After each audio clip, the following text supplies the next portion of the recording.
تقدر تقول لي ايه الدليل على وجود ربنا؟ طيب هقول لك. لا تقول لي ايه؟ يا عم اسمعني، الله تقدر يبارك تقول لي لك. كيف هقول لك. بدأ الخلق؟ يا عم اسمع ايه بس؟ طب بس اسمع طب ايه بص، بس اسمعني مفيش بس، حاجة ما تقعدش أصلاً تتكلم اسمها كتير دين. وانت مش فاهم. ولا في حاجة أصلا اسمها إله، وكل ده أصلا بتكوين عقولنا. يلا ننور الضلمة.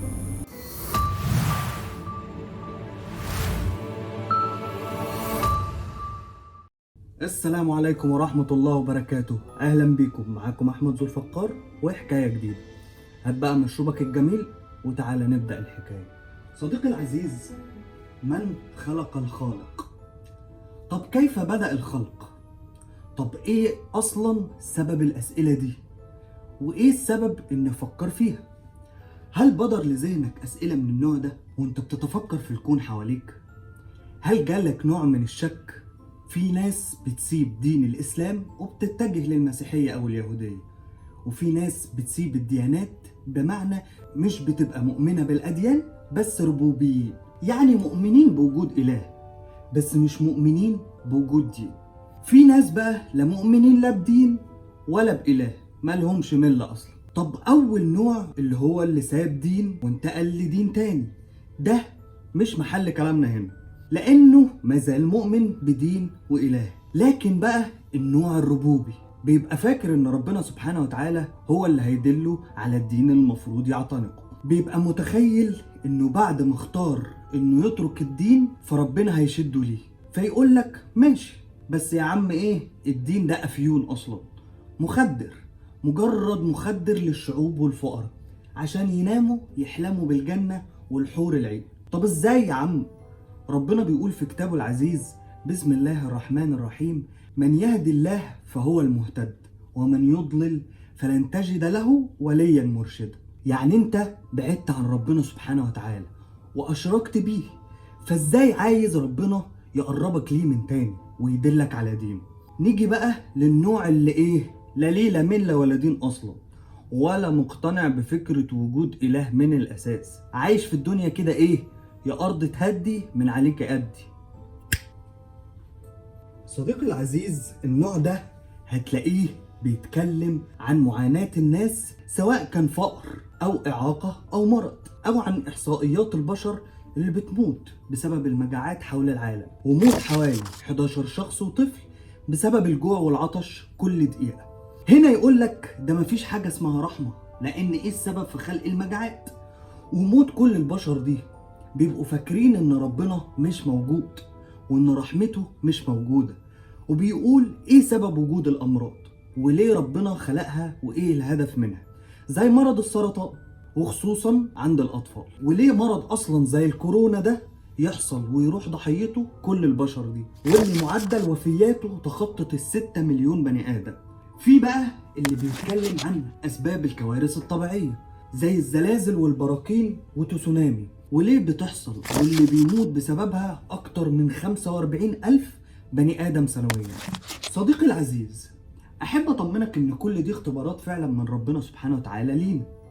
ربنا سبحانه وتعالى بيقول في كتابه العزيز نتيجة لأعمال قوم لوط: بسم الله الرحمن الرحيم، فأخذتهم الصيحة مشرقين فجعلنا عليها سافلها وأمطرنا عليهم حجارة من سجيل إن في ذلك لآيات للمتوسمين.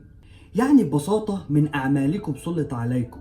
وفي الآية بسم الله الرحمن الرحيم: ظهر الفساد في البر والبحر بما كسبت أيدي الناس ليذيقهم بعض الذي عملوا لعلهم يرجعون. يعني بسبب كل اللي البشر بيعملوه كل ده ظهر، زي المجاعات، ما هي ظهرت بسبب جشع الناس، والأمراض بسبب التجارب الجينية للفيروسات والتجارب اللي بتتعمل بيها، والكوارث الطبيعية ما هي دي بسبب ثقب الأوزون، بسبب المصانع والغازات السامة اللي بتلوث البحار والمحيطات، بالتالي بتأثر في القشرة الأرضية. كل ده نتائج والله للي البشر بيعملوه، لأن الإنسان مخير في إنه يعمل الخير أو الشر، فنتيجة أعماله هتكون العواقب. يا صديقي الجميل، انت نعست ولا ايه؟ انا هجيب شاي بلبن، عايز معايا؟ كمية الملحدين في العالم رقم مش قليل على فكرة. الصين اللي عدد سكانها 1.4 مليار، نسبة الملحدين فيها بتساوي 90%. يعني مليار بني آدم صيني ملحد وغير مؤمن بأي ديانة. انت متخيل الرقم؟ ربنا بيقول في سورة فصلت بسم الله الرحمن الرحيم: إن الذين يلحدون في آياتنا لا يخفون علينا أفمن يلقى في النار خير أم من يأتي آمنا يوم القيامة اعملوا ما شئتم إنه بما تعملون بصير. صدق الله العظيم. يعني مهما عملت ربنا عارف أنا بعمل إيه وعلى حسب أعمالي. صديقي العزيز، ربنا خارج الزمان وخارج المكان، لأن هو خالق المكان والزمان، يعني مش مقيد بمكان وزمان معين. ربنا مش مخلوق عشان يحتاج لخالق، لأن ربنا سبحانه وتعالى هو السبب الأول، هو اللي خلق الزمان والمكان وقانون السببية، بحيث ربنا سبحانه وتعالى خلق البشر بحيز وعمر وأجل، والسبب والحكمة من عنده. ربنا ما خلقناش كده وخلاص، كل إنسان في الكون ربنا خلقه لحكمة من عنده وجه الدنيا عشان سبب. بالتالي ربنا ما خلقش قوانين الكون عشان يخضع ليها، زي المثال اللي قاله الدكتور مصطفى محمود، إن في مثلا عرايس بزنبلك بتتكلم مع بعضها وتقول إن أكيد الإنسان اللي عملنا أكيد برضه بيمشي بإيه؟ بزنبلك زينا. العرايس دي مش قادرة تتخيل أو تتصور إن الزنبلك ده هو قانون اللعب، بحيث إن ما ينفعش أنا كإنسان أصنع لعبة بزنبلك فاخضع أنا كمان للزنبلك. الملحد بيقيس إن كل حاجة جت عن طريق بس المبدأ العلمي والمبدأ التجريبي، اللي هو يعني إيه؟ أنا شايفك كده فأنت تمام، أنت بالنسبة لي خلاص موجود، لكن أنا مش شايفك، لا أنت شبح. لأنه بيبقى شايف إن أي حاجة طالما اختلفت مع العلم فهي مش موجودة.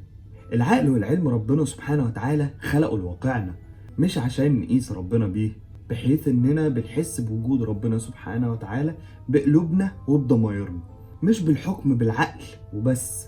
العطش الى ماء دليل على وجود ماء، حتى لو انا مش شايف المية فعطشي دليل على وجودها. صديقي العزيز، ارسطو قال الكرسي من خشب والخشب من شجرة والشجرة من بذرة، ونفضل بقى نتسلسل لغاية ما نوصل ان ده سبب في غير حاجة الى سبب، اللي هو السبب الاول. بص هقولك حاجة، ربنا لا يستدل عليه، ربنا يستدل بيه، لان ربنا سبحانه وتعالى هو الدليل. ربنا بيقول في كتابه العزيز بسم الله الرحمن الرحيم: هو الاول والاخر والظاهر والباطن.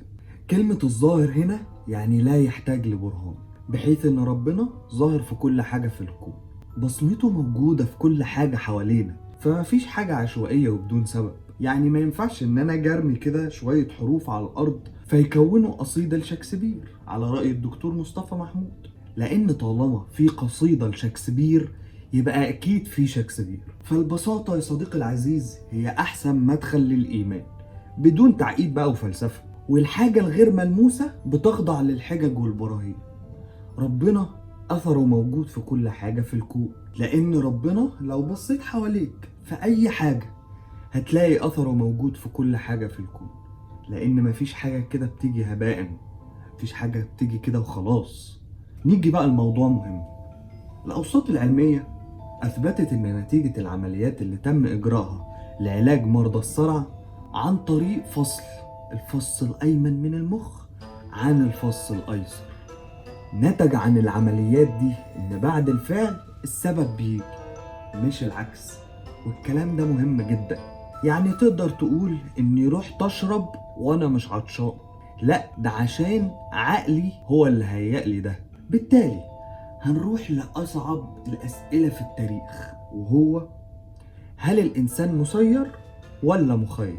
وده اللي تقدر تشوفه في حلقة مسير أم مخير اللي هتظهر فوق هنا في علامة الآي.